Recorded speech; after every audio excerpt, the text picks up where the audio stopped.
Praise the lord. దేవునికి స్తోత్రం కలుగును గాక. ప్రభునందు ప్రియ సహోదరి సహోదరులకు ప్రభు అయిన యేసుక్రీస్తు నామమున శుభవందనాలు తెలియజేస్తున్నాను. అనుదిన ఆజ్ఞలు అనే ఈ కార్యక్రమానికి మిమ్మల్ని అందరినీ ప్రేమపూర్వకంగా ఆహ్వానిస్తున్నాం. ఈరోజు దేవుని వాక్యంలో నుండి ఒక మాట మనం చదువుకుందాం.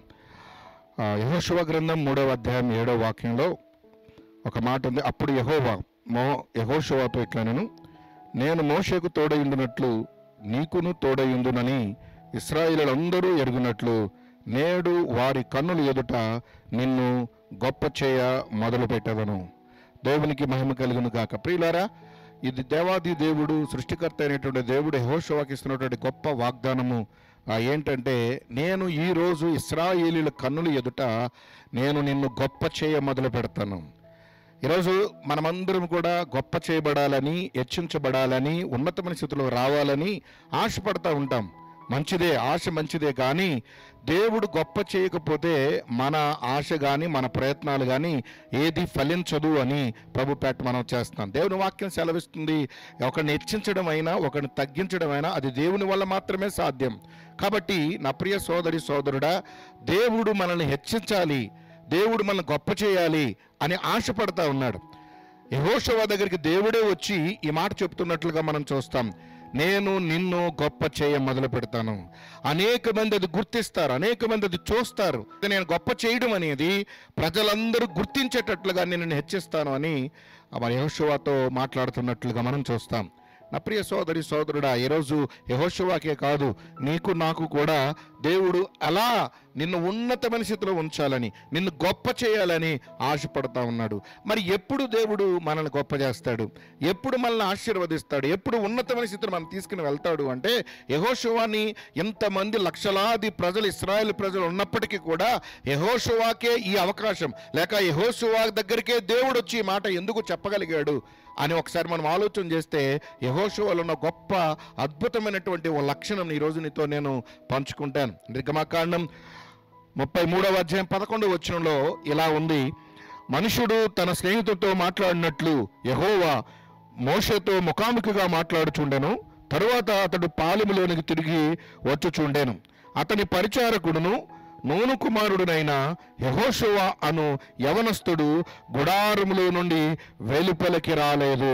ఇక్కడ మనం గమనిస్తే, ఇంతమంది లక్షలాది ప్రజలు, విస్తారమైనటువంటి ఇశ్రాయేలీలు ఉన్నప్పటికీ కూడా దేవుడు యెహోషువను మాత్రమే గొప్ప చేయడానికి ముఖ్య కారణం ఏంటంటే, యెహోషువ దేవుని మందిరమును లేక దేవుని ప్రత్యక్ష గుడారమును విడిచిపెట్టినవాడు కాదు అని మనం చూస్తాం.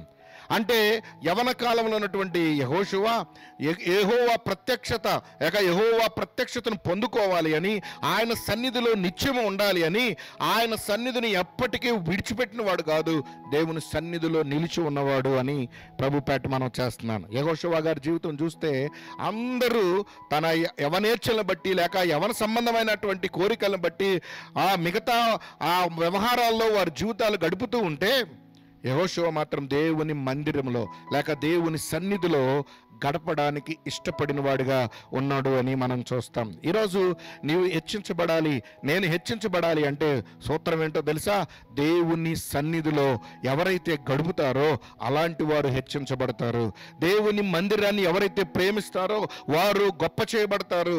దేవుని మందిరములో వారు ఎవరైతే ఆనందిస్తారో అలాంటి వారు ఉన్నతమైన స్థితికి వెళ్తారు అని ఒక గొప్ప నిదర్శనంగా యెహోషువ జీవితం మనకు కనబడతా ఉంటుంది. యెహోషువ గారి జీవితం అంతా కూడా మనం గమనిస్తే, ఆయన దేవుడు, దేవుని సేవకుడు, దేవుని సన్నిధి, దేవుని ప్రజలతోనే ఉండడానికి ఇష్టపడ్డాడు తప్ప లోక సంబంధమైన స్నేహాలు కానీ, లోక సంబంధమైన సహవాసం కానీ, లోక సంబంధమైన వాటితో ఆయన గడపడానికి ఇష్టపడలేదు. కాబట్టి దేవాది దేవుడు యెహోషువని వెతుకుతూ వచ్చినట్లుగా కనబడతా ఉంది.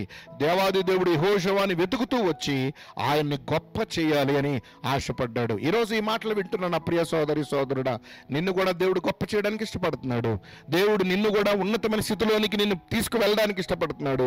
నీవు కూడా యెహోషువ వలె దేవుని సన్నిధిని ప్రేమించి దేవుని సన్నిధిలో గడిపితే గనక దేవుడు ఖచ్చితంగా దేవుడు నిన్ను గొప్ప చేయడానికి ఇష్టపడుతున్నాడు. దేవుడు నిన్ను ఆశీర్వదిస్తున్నాడు, నిన్ను ఘనపరుస్తాడు. కాబట్టి ఈ మాటలు వింటున్న నీవు ఒకవేళ ఇంతవరకు దేవుని సన్నిధి నిర్లక్ష్యం చేసావేమో, మందిరానికి వెళ్ళి అలవాటు లేకుండా పోయిందేమో, ఓ ప్రియ యవనస్తుడా, ప్రియ యవనస్తురాలా, ఈరోజు నీకు ఒక గొప్ప శుభవార్త. దేవుడు నిన్ను హెచ్చించబోతా ఉన్నాడు. దేవుని సన్నిధిలో గడుపు, దేవుని సన్నిధిలో నీ జీవితంలో ఆనందించు. అక్కడ లోకములో ఆనందం కంటే దేవుని సన్నిధిలో ఉన్న ఆనందం ఎంతో గొప్పది. అలాగనక నువ్వు దేవుని సన్నిధిని ప్రేమించి దేవుని సన్నిధితో దేవునితో సహవాసం చేసేవాడుగా ఉంటే దేవుడు నిన్ను హెచ్చిస్తాడు. అట్టి కృప దేవుడు మీ అందరికీ అనుగ్రహించును గాక. దేవుడు ఈ మాటలు దీవించును గాక. చిన్న ప్రార్థన చేద్దాం. పరిశుద్ధుడా, ప్రేమ కలిగిన మా తండ్రి, నీ గొప్ప నామానికి వందనాలు చెల్లిస్తున్నాం. అయ్యా, నీవు యెహోషువని హెచ్చించినట్లుగా మమ్మల్ని కూడా హెచ్చించబోతున్నందుకు నీకు వందనాలు. ఎవరైతే నిన్ను ప్రేమిస్తారో, నీ సన్నిధిని ప్రేమిస్తారో, అయ్యా అట్టి వారిని నువ్వు గొప్ప చేసే దేవుడు అని ఈరోజు కొన్ని మాటలు విన్నాం. ఈ మాటలు విన్న ప్రతి ఒక్కరూ నిన్ను, నీ సన్నిధిని ప్రేమించి నీ చేత ఘనపరచబడి నాయన ఆశీర్వదించబడి ఆ కృప ప్రతి ఒక్కరికి అనుగ్రహించమని యేసుక్రీస్తు వారి శక్తి కలిగిన నామమున స్తుతించి ప్రార్థించి వేడుకుంటున్నాం తండ్రి. ఆమేన్. ఆమేన్.